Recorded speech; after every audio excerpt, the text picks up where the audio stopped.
What's happening, HC Nation? Hey, Zach Edwards here with another question from a player. This one has to do with interrupt cards. And this is a very important thing to know because they're what makes the game the most interesting.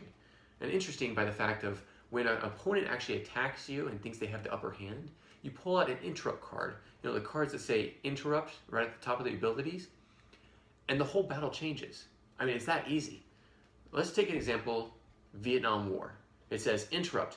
When played, send any one army already in play to fight in any country under attack for one turn. So let's just say I have this one country, I have Alaska, and it's being attacked by Canada. So Canada comes in and says, hey, I have 1,000 points more than you.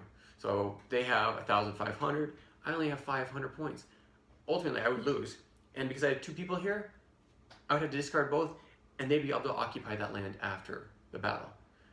But I want to make some sort of surprise attack. So I play the Vietnam War, play it down, and I can bring in an army that's already in play. I lost my mic. Look at that. Okay. Once already play, come over and defend that land. So automatically, if that one had like 200 defense or 2,000 defense, I would win that attack, and they won't attack a second time. So it keeps the game very interesting. But there's also other interrupts, such as the Great Wall of China. This one actually stops a battle from happening right off the bat. And for one turn, no one can attack you. That's a pretty sweet card. There's other ones like James Armistead.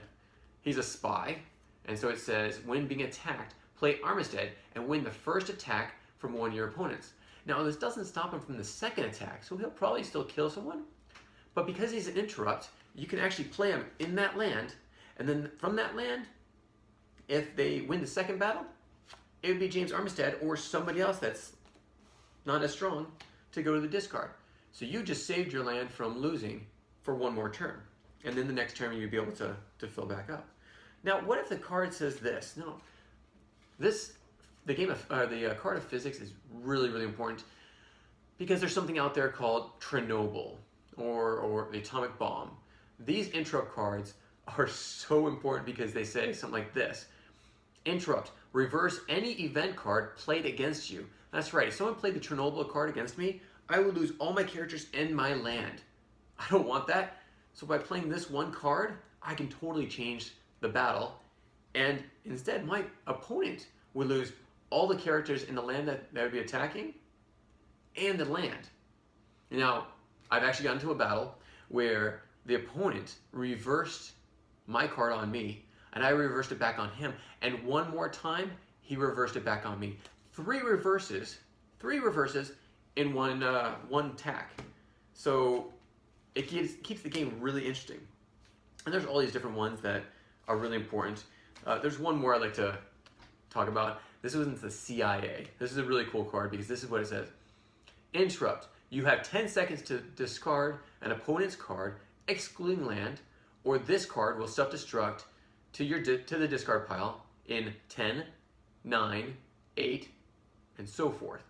Basically what it means is if someone's attacking me with a card or even an army, I play this one card and that card goes away. Yeah, that's a pretty powerful card, but not too overpowered because it doesn't destroy land. It doesn't destroy your whole basically your whole country with all the people like Chernobyl. That's a pretty overpowered card. The CIA is great when it comes to stopping an attack and keeping things interesting. So again, those are interrupt cards, and that's why they're so important. If you have any questions beyond interrupts, please put them in the comments, and I'll answer them in the following vlogs. And again, if you want to just call me up and tell me what you think about the game, please do. Again, the email address is historicalconquest@gmail.com. So thank you so much, and we'll catch you next time. Until then.